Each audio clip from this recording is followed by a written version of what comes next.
Tonight on Sightings, from deep beneath the earth, are these the voices of the dead?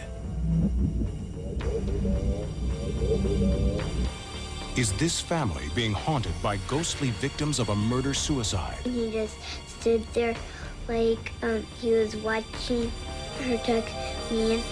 Could these photographs be proof that a woman was molested by a ghost? What we saw, we were able to get on film. And using his video camera, this man claims that he has contacted his dead child. It's an opportunity to witness things that we've been taught all our life cannot be. It's a connection with the unknown. Do ghosts exist? 1 in 10 Americans claims to have seen or been in the presence of a ghost. Are these people dreaming, hallucinating, or are they actually experiencing spirits from another dimension? Hello, I'm Tim White. I'll be your host for Sightings. Tonight, ghosts.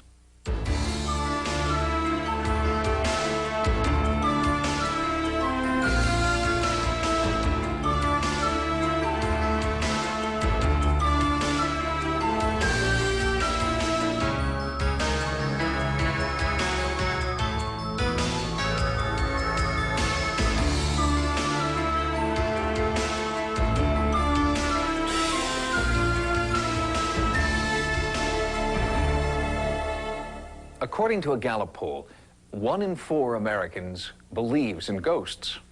What you'll see tonight might contradict what you think you know about ghosts. The perception most of us have of ghosts was manufactured in Hollywood, where until recently, the paranormal has been treated as a source of either lighthearted comedy or heavy-handed horror. One of Hollywood's most recent attempts at treating the paranormal in a more sophisticated fashion resulted in the surprise blockbuster Ghost.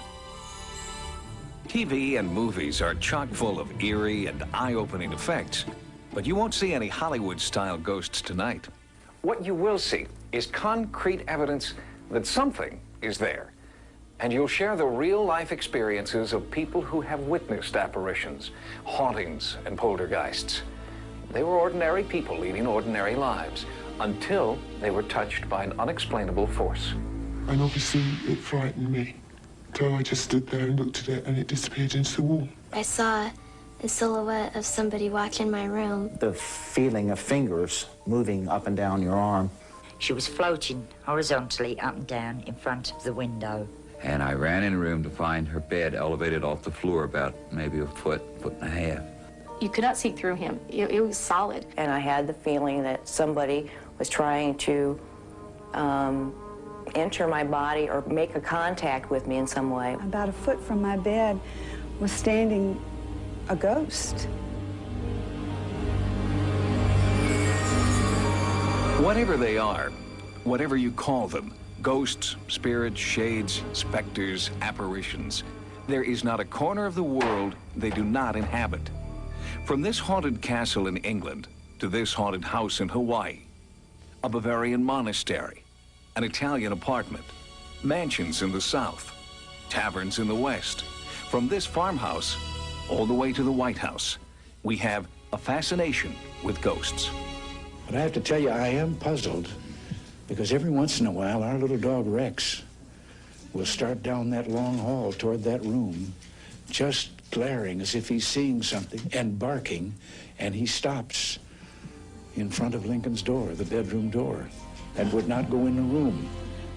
One of the most interesting things about this phenomena is that it's not culturally dependent. For example, leprechauns are seen only in Ireland, gargoyles in Eastern Europe, but haunting or ghost phenomena has been reported in all cultures since the beginning of time. How do you turn myth and legend into scientific fact? The search for photographic evidence has produced many hoaxes, but a handful of pictures defy explanation. Startling images, spectral apparitions. Are these people from the past trying to make contact with the present?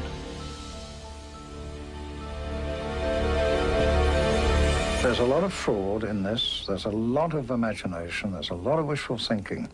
But when you strip that all out, there's about 20% hardcore stuff that is exceedingly difficult to explain. Within that 20%, haunted Longleat Castle in England In 1965, a film crew in search of a ghost set up an infrared movie camera. After hundreds of hours of filming, they captured this extremely rare moment, a light emerging from one door and disappearing into another. All the lighting conditions were controlled. The windows were blacked out.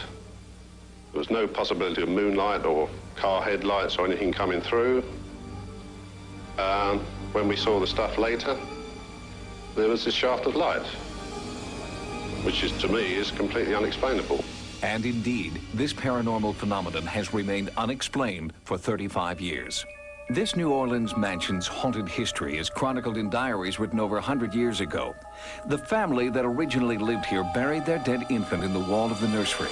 The ghost of that baby's nanny is said to haunt the house to this day, a benevolent spirit watching over the people who live here now. I've had dinner parties, and she'd walk through the room. Everybody at the dinner table would see her. She just ignores you. She just walks through as though no one's there.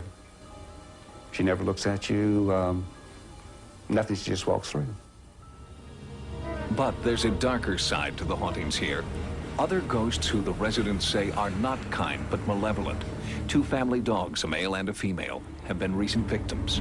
The female jumped out of the second floor window to the ground below, and the male was dead in the solarium. No marks or anything else, he was just dead. But there was obvious signs of them trying to get out. They had clawed their way halfway through a wooden door. Something had frightened them to that point of mass hysteria. When the apparition resembles somebody who used to live in the house, it seems to be evidence of survival. But there's another explanation, and that is that it's just energy recorded in the environment that gets played back by our brains, kind of acting like a needle on a phonograph. And perhaps that's what may be happening on this abandoned aircraft carrier, the USS Cabot. The ghostly forms of crewmen who met with violent death in World War II have been seen again and again. One witness who had a chilling encounter on board was Jill Alexander. When I turned, I was looking at a man in a uniform. It was an incredible feeling, and I couldn't speak, I couldn't move. And my friend kept pulling me to go up the stairs. And I said, Barry, you're going to think I'm crazy, but I think I'm looking at a ghost. And when I said that, he just took off with me, and we flew down the boat. The evidence we have is as strong as the witnesses that we have. You have to start taking a look at witness testimony. Now, many people in social science will say that a human witness is not a good witness, and yet our entire legal system seems to be based on that. And interestingly, the one place where ghosts have been proven to exist is in a court of law. When Jeff and Patrice Stembowski bought this house in Nyack, New York, the owner didn't tell them her house was haunted. 2 weeks after buying the house, they wanted out. They sued to get their money back, and a New York appellate court ruled in their favor. That scared me. I can't live in any place that someone's telling me that it's haunted and ghosts leave things around for people and close doors and shake beds and things. And, you know, in New York State, there really is not a disclosure law for the seller. It's buyer beware. And, you know, when you buy a house and there's something wrong, if you haven't checked it out, then that has to be your responsibility. In this case, clearly, ghosts fall into a different category. The owner had claimed for years that her house was haunted, and that was proof enough for the court.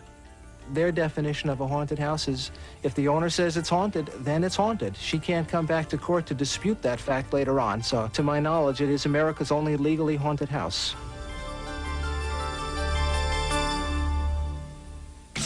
Coming up next, an average American family that claims their home is haunted by the ghostly victims of a murder-suicide. I haven't been alone in the house since that time. By and large, people who believe that they've encountered a ghost are frightened. So beyond gathering evidence, a critical role for the ghost investigator is crisis counselor to reassure people that they're not losing their sanity. You're about to meet a typical American family. They're ordinary people caught in the grips of an extraordinary situation. In 1985, the Brown family purchased this Victorian-era home in Portland, Oregon. It seemed to be a perfect place to raise a young family. When we first moved into the house, I got this strange feeling like we were never alone. Perhaps the eerie history of the house played a role. In 1973, the house was the scene of a grisly murder-suicide. A distraught husband shot and killed his wife and then turned the gun on himself, a crime of passion that left their 5 children orphans. I decided, okay, it happened, we'll just forget about it. Then when things started happening, I started really wondering, was it them? It had to have been them, a husband and a wife. At first, the disturbances were minor. Lights going on and off, trouble with the VCR and electrical outlets. Occurrences easily dismissed as typical in an old house. But no one could dismiss what daughter Cassie saw. 2 apparitions, a woman tucking Cassie's blankets into the bed and a strange man lurking in the background. There was a guy standing by the door. I was really sort of afraid of him because he did nothing. He just stood there like he was watching her tuck me in or something. After the 3rd time, her coming to me with the lady tucking her in, I decided to kind of check while they're asleep, check their beds to see. And it was tucked in between the mattresses. I don't do that. It sounds like that what's being reported are figures that interact. They are therefore seemingly self-conscious, self-aware, which would place them in the category of apparitions or ghosts. Initially, Caroline wondered if it was all in her head. I didn't understand why this was going on. It was kind of confusing. You know, you try to look for the logical explanations. And so, to me, it had to have been me, even though it was something I didn't do. And then when I started really paying attention and watching, I knew I wasn't doing it, and I knew no one else was doing it. Since 1985, the Browns have experienced over 24 ghostly episodes. Footsteps, voices, flying objects. Once a space heater was mysteriously plugged in and turned on to warm the children. Family pets refuse to stay inside when no one's home. The family says much of the haunting occurs on or around the anniversary of the murder-suicide, December the 23rd. I went down to the landing and I saw someone by the Christmas tree, and I thought it was Santa. So I jumped up and clapped my hands, and they turned around and it surprised me, and they disappeared somehow. I don't know. The hall light's always left on for the kids and everything. And my door was left open a little bit. I woke up and I saw the silhouette of a man coming towards me. My first thought is intruder. I gotta get the light on, get the guns. I had to react. So I'm watching this, and we have the lights that have the rope down from the ceiling. So I'm scrambling, looking for that, keeping this sight, you know, this person in sight, ready to fight, ready to do anything I needed to do. Got the light on, it was gone. The incidents in the house have not been limited to the immediate family. I was on the 2nd floor cleaning, and I was to take some boxes of excess toys up to the 3rd floor. I was sleeping on the couch. I think it was like kitty corner from the door. I was upstairs. Kip had taken the 2 children to school, and there was no one in the house. I heard a woman shriek. I heard shouting that woke me up. I heard the steps, footsteps, fairly heavy ones, going upstairs to the 3rd floor. And then there was some movement on top of a box that was already sitting there on the floor. I saw the silhouette of a man and a woman. I haven't been alone in the house since that time. It was hard for me to, accept, because it was so real. You know, and you're so positive someone is there, and no one. Oh, no one. Very unusual. But for all the occurrences, the family has never really felt threatened. Nothing's happened that's been real negative. It's been nerve-wracking, but anything that's happened, like, to the kids has been positive. Sort of like taking care, making sure, watching over them. Me, even though you get nervous, you just decide, hey, this is my house. I want to live here, and you deal with it. Lloyd Auerbach is the co-founder of the Office of Paranormal Investigations. He specializes in helping families through haunting situations, and he recently investigated this case. This is a real interesting case because of the sheer number of witnesses that we have. The testimony from them seems very good. The folks are very, very normal. And I like their attitude that, yeah, they've been a little uncomfortable, but they're living with it and are taking control, that they have really done all the right things without us even being here to begin with, to just intuitively. Caroline's first instinct was to comfort her children and to try to eliminate the anxiety that comes with the unknown. What Cassie does to deal with her fear, we have bells hanging up. She rings this before climbing into bed. Then she comes up here, rings this bell. With the children, Auerbach stresses the importance of treating the haunting as a game. Special toys can help alleviate fears. Caroline has devised her own combination of lavender and water that Cassie can use to fend off ghosts. It's important to set ground rules both with the ghosts, but certainly with the kids so that they understand how to deal with Yeah, well, I've told the ghosts. In fact, it was the last time that Cassie had seen him, the man, in our room. The next day I got up and I walked around saying, you will not show yourselves to the kids. You will not do any pranks around the kids. You will not scare them. I think that with a situation with a murder-suicide, you have obviously heavy emotion that's put into play here. If we're dealing with apparitions in this case, where they're a little self-conscious and self-aware, the reasons why they're staying around are their reasons. They're not because they died in a murder-suicide. I feel like the couple is somehow grounded here. I'm not an expert. I don't know. I can just guess. They like being with the kids, I think. I feel like maybe they miss their own kids. I mean, that's, you know, a lot of kids to leave behind. So, and somehow they feel a little bit more comforted, maybe, being with mine. We're a family, and I think they like family atmosphere. Whether there are really ghosts there or not, this taking control, this responsibility issue on the part of the living family that's there has worked. We can't prove from the perspective of, we can't point a meter at these ghosts and say that they're there, but we can say that the subjective experience of the family has been dealt with in a way that makes them feel comfortable and that resolves to the point that they want.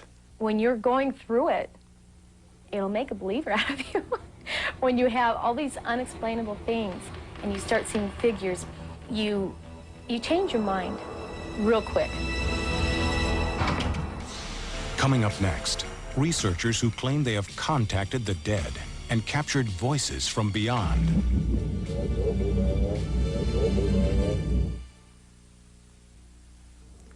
In the past, people tried to make contact with ghosts through mediums and spiritualists and seances that were often clearly frauds.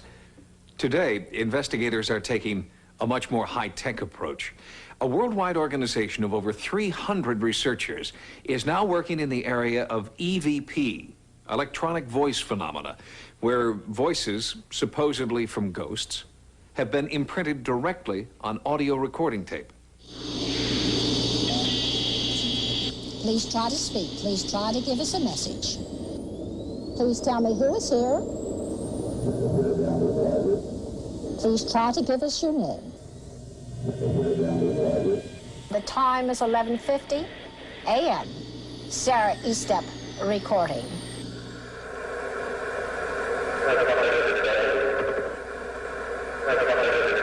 Sarah Estep is the founder of the American Association of Electronic Voice Phenomena.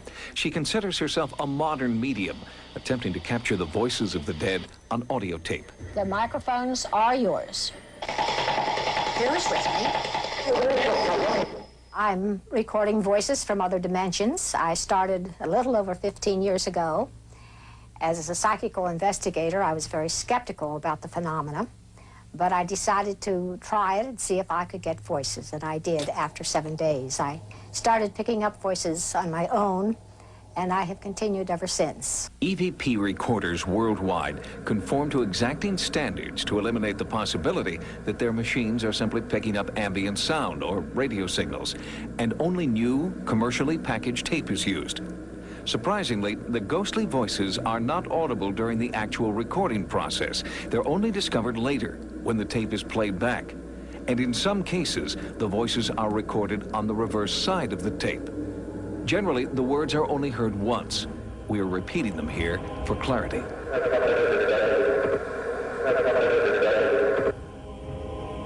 The voices are often recorded at places that are reputed to be haunted. The Westminster Church and Burying Ground in Baltimore is one of the oldest in America. Many of the graves here date back to the 1700s. Edgar Allan Poe is buried here, alongside his young wife, Virginia. Beneath the church, catacombs reach deep into the earth. According to parish records, many of the people entombed here met a violent death. Legend has it the place is haunted. When Sarah Estep came to the catacombs, she recorded these voices.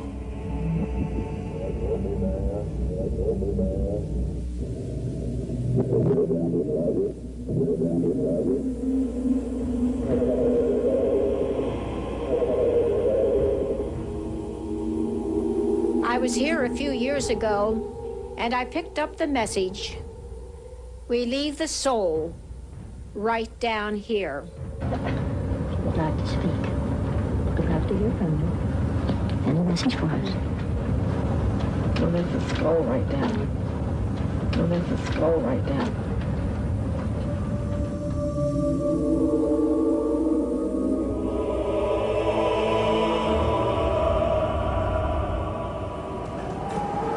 Point Lookout Light stands on an open promontory on the western shore of the Chesapeake Bay. Many instances of paranormal phenomena have been reported in this desolate place, events that may reflect the area's tragic past. During the Civil War, 50,000 Confederate prisoners captured at Gettysburg were held here. Forced to endure freezing cold, disease, and starvation, thousands died and were buried in mass graves near the lighthouse. The prisoners were brought here largely by steamboats and were made to walk along the sandy beach up to Fort Lincoln, where they were then turned inland and marched to the prison pen. Over 50,000 Confederate prisoners made this march, and for over 4,000 of them, it was the last march they made since they died prisoners of war.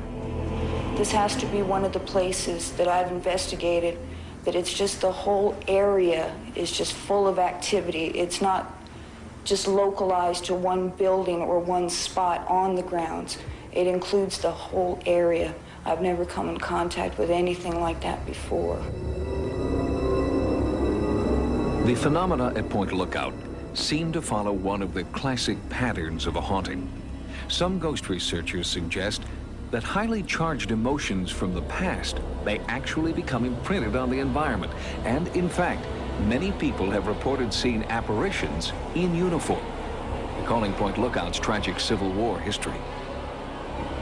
When I was driving, I saw a figure of a man dressed in long pants and a gray coat run across the road behind me.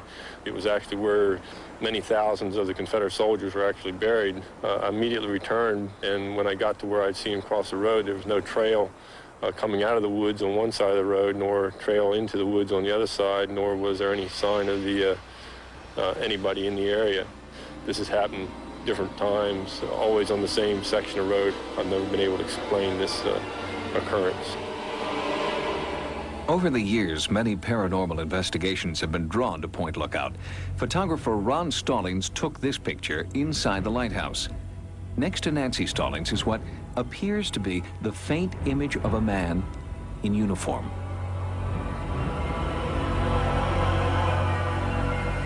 Electronic voice phenomena has been recorded in several locations inside the lighthouse. The basement seems to be the focus of this activity.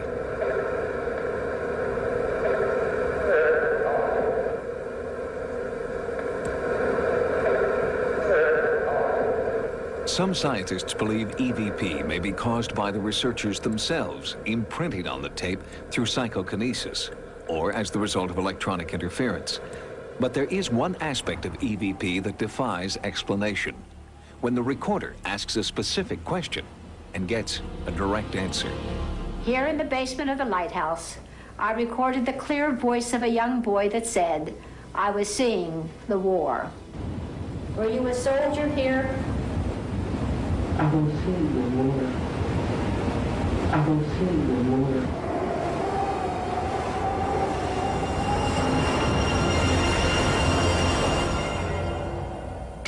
Coming up next, the horrifying real-life investigation that led to the best-selling thriller and motion picture, The Entity.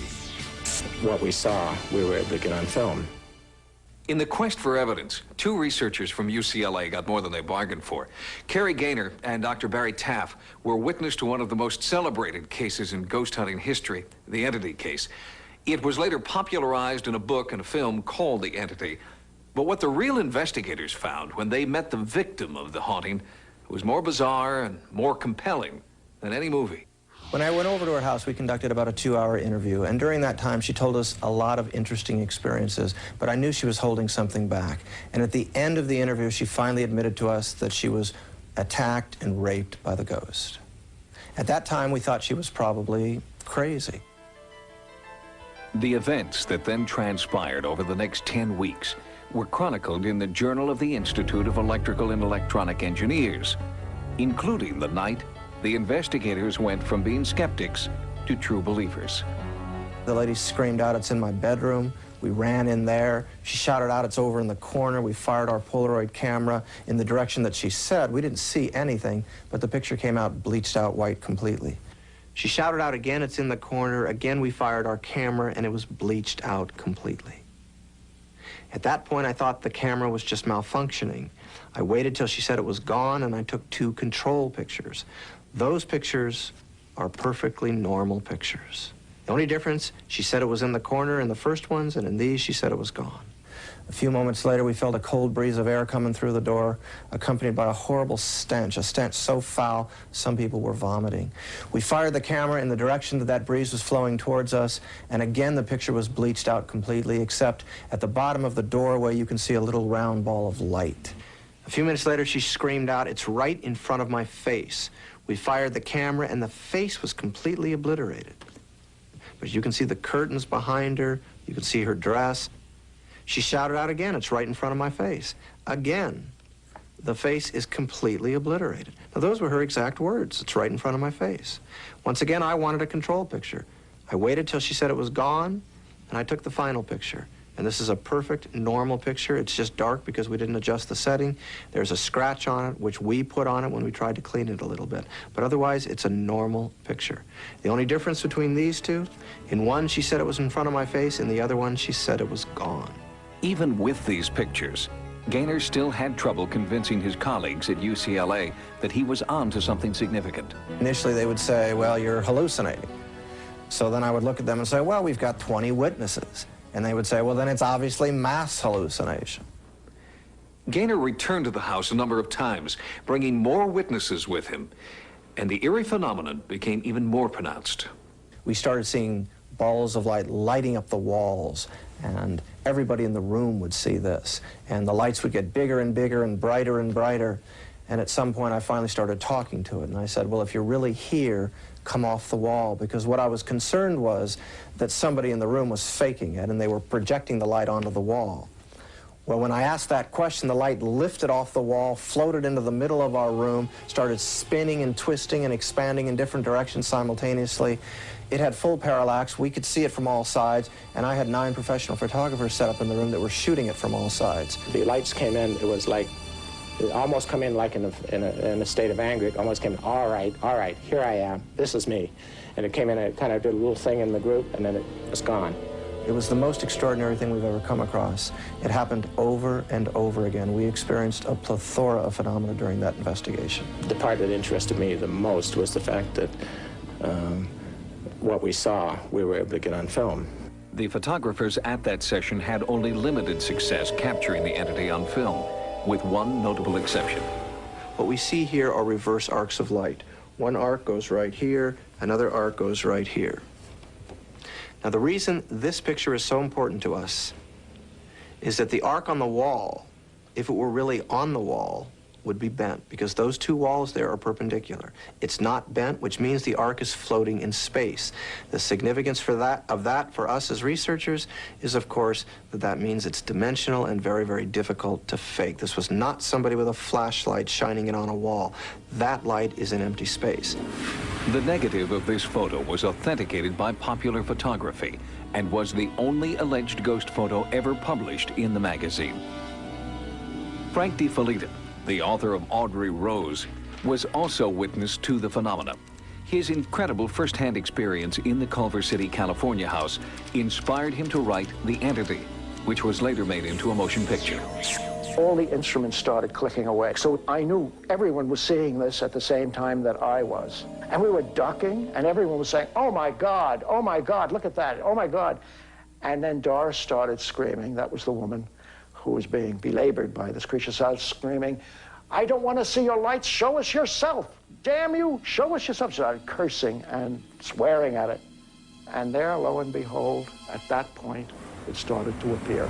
It sort of developed a kind of, it was a kind of arm was articulated. You could see sort of like an arm, and then a neck. And then of all things, a kind of bald head. Now this could have been our imagination, but collectively we saw the same thing, every one of us. We saw the same thing. We don't consider our pictures proof of anything. We consider them part of the struggle to gather evidence to try to understand this phenomenon. During our investigations, we spend thousands of hours trying to be in the right place at the right time. In the Entity case, for some reason, we were there. We were there at the right time. And we were experiencing the phenomena over and over again. Although some of the people there found it frightening, I found it very exciting and exhilarating. That's what I'm in this for. It's an opportunity to witness things that we've been taught all our life cannot be. It's a connection with the unknown. Traditionally, a haunting is associated with a place, but investigators in the Entity case always suspected that this haunting was somehow connected to the woman herself. And in fact, when she fled the house, the Entity went with her. For 5 years, the haunting diminished gradually and has now completely disappeared. When we return, a team of paranormal experts stalk ghostly apparitions in a special investigation. And a man who claims to have contacted his dead child with his video camera and recorded it on tape. The study of ghost phenomena is still in its most primitive stages. Trying to gather data that will conclusively prove the existence of ghosts is a time-consuming and usually unsuccessful process, often carried out in the shadow of disdain from the scientific mainstream. How exactly do ghost investigators conduct their research? Now, we'll take a look at the anatomy of a ghost investigation. We'll follow one from the beginning to the end. The investigation site is a Japanese restaurant in Georgia, where customers and employees report frightening, unexplained phenomena. There would be a lot of weird noises at night, footsteps. People would see things, or lights would flash. There's certain areas in the restaurant that just kind of give you the creeps, you know, make your hair stand up. There's a place back in the back part of this area that is just kind of an ominous feeling where you just feel like you can't breathe. The air's real heavy, and nobody wants to go back there. I mean, we even have a few chefs that when they have to go past the area, they run. You'll see somebody like at a corner, and you just barely see them, and they'll be turning, walking away from you, and you'll think it's your friend or somebody, and you'll call out their name and go over and talk to them or something, and they won't be there. One morning, I was downstairs getting ready to open, and I saw someone come down the hallway. And I thought it was the manager at first, and I said good morning, and nobody answered, and I thought it was strange. And I looked up, and whoever it was just took 2 steps and was gone. At a loss to explain these eerie occurrences, the restaurant management contacted Dr. William Roll, one of this country's foremost parapsychologists. They were having disturbances that resulted in their employees leaving and their customers asking questions. They were seeing apparitions, essentially. So it's a unique opportunity for us because as a haunting case, it's a sort of strong case. There were some definite phenomena, according to witnesses. To investigate the restaurant haunting, Dr. Roll brings together a team of well-respected paranormal investigators, each an expert in a different area of scientific inquiry. Dr. Michaeline Mayer, a pioneer in statistical analysis of psychic investigations. Christopher Chacon, co-founder of the Office of Paranormal Investigations. He brings a battery of high-tech instrumentation to the site. And psychic Daniel Brinkley. Dr. Roll believes Brinkley may have a gift for making contact with apparitions. Since most of the apparitions have been sighted at night, the team agrees that an overnight surveillance will be the most productive way to utilize their diverse talents and equipment. This all-night vigil is preceded by days of information gathering. As in any investigation, the first step is interviewing the witnesses. In this case, the workers who have seen the apparition. Then Dr. Mayer has them indicate on a floor plan where they saw them. She next brings in psychics who try to sense the presence of paranormal activity. Some people, psychics, sensitives, believe in ghosts, believe that they can experience these ghosts. And indeed, when we have these people walk through a site where a ghost has been reported, often, not always of course, but often they're able to pick up on the very sites where something paranormal has been previously reported. By correlating the responses of the workers and the psychics, Dr. Mayer hopes to pinpoint the paranormal hotspots the team should concentrate on. Christopher Chacon's first step is to take baseline readings throughout the restaurant when no apparition is present. That way, he'll know if any changes in electromagnetism, atmosphere, or light do occur that could be associated with a ghost sighting. The idea is to monitor the environment, and that's all the equipment can do. It cannot, theoretically, pick up the existence of some entity. Since there's no way we really know how to measure the phenomena, perhaps if we were to look at the environment, we might be able to pick up something out of the ordinary. A good analogy might be, we're not really monitoring the person who's walking on a beach. We're looking at the footprints left on the beach after the person walks by. Since no one knows how, or even if, apparitions affect the physical environment, Chacon uses equipment from many different scientific disciplines, including chemistry, physics, and meteorology. With the high-growth thermograph, we could utilize this instrument along with individuals who might feel a sensation, if they in fact feel a cold spot or even a warmth feeling, and it's not something subjective. It should in fact also be picked up by the instrument. The Intivac nighttime vision goggles will help me monitor the instruments I'll be using in total darkness. And it might be actually in fact possible to pick up an anomaly through the goggles because of the technology that is being utilized. For Dr. William Roll, the most important piece of equipment may be a magnetometer. He believes that there may be a connection between magnetic fields and human ability to experience apparitions. He theorizes that electromagnetic changes affect certain supersensitive people, and that this sensitivity allows them to experience the paranormal. The investigation begins at nightfall. The first few hours yield nothing, but then Christopher Chacon begins picking up high electromagnetic readings in and around one hallway. Michaeline Mayer independently confirms his readings. Her statistical analysis has already pinpointed this same hallway.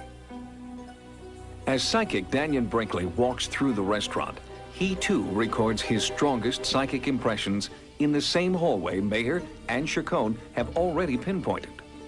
The findings of the three team members are further confirmed by a former manager of the restaurant who witnessed apparitions in this hallway on numerous occasions. When asked to return to the site with Brinkley, he's reluctant, but agrees. And you said, I always see him here staring at me. Do we feel him? Yeah. Unexpectedly, he feels the presence of an apparition at that moment. And at the same time, the monitoring equipment is picking up even higher levels of electromagnetism. Although no apparition appears that night, the fact that each of the researchers has been independently led to the identical spot using different investigative techniques is considered a victory for Dr. Roll's magnetic field theory. The areas where the ghosts were experienced were associated with higher magnetic fields. It seems possible that the witnesses may have been sensitive to such fields. All in all, the investigative team has been encouraged by the advances made this night. You might think this was a small result for so much concerted effort, but for the research team, this was an important step forward. Their findings establish a stronger foundation for further study. Dr. Roll's work at the restaurant continues. Coming up next, a man who claims to have contacted his dead child with his video camera and recorded it on tape.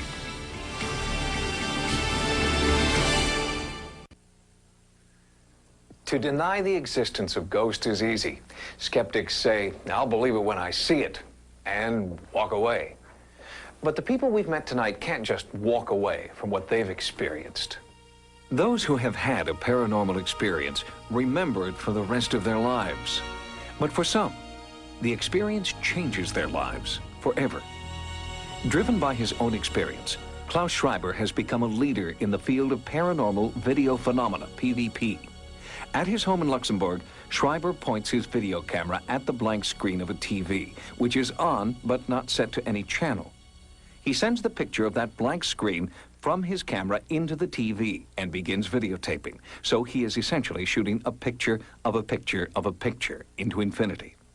Nothing appears on the screen while he's shooting, and nothing shows up on tape until he views it one frame at a time. What he discovers then are seemingly unexplainable images of human faces. It's already my car incoming. There she is on the right-hand side. There she is. Hold her.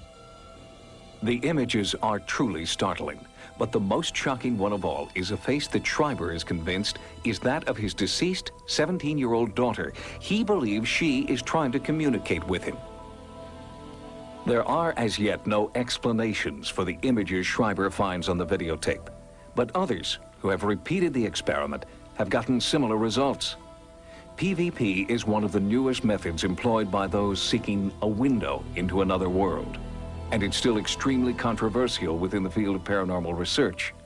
But Klaus Schreiber isn't deterred by skeptics, because his is a personal mission. He's not just trying to make contact with the afterlife. He's searching for one specific person he thinks he'll find there. For those like Klaus Schreiber, who believe that they've experienced the paranormal, a desire to understand what's happened is often felt on a deeply emotional level. Those who investigate the paranormal are driven by different needs. A scientific desire to find explanations to the seemingly unexplainable, and in the process, to perhaps find the answer to mankind's deepest question. Is there some form of life after death? I know we live in an age where people say, oh, it's all nonsense. Well, it's not all nonsense. There's something still left that needs explaining, which science at the moment doesn't seem to want to look at. I don't believe, I can really honestly say, I don't believe in ghosts. But yet again, I can't explain to you why these things happen.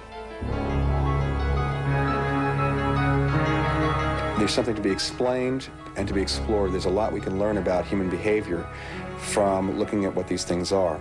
I find it fascinating that we might be able to continue on after death. I find it fascinating that people might be able to move objects with their mind, that we can pick up information recorded into the environment potentially. A lot of the things that's happened here, he can't explain.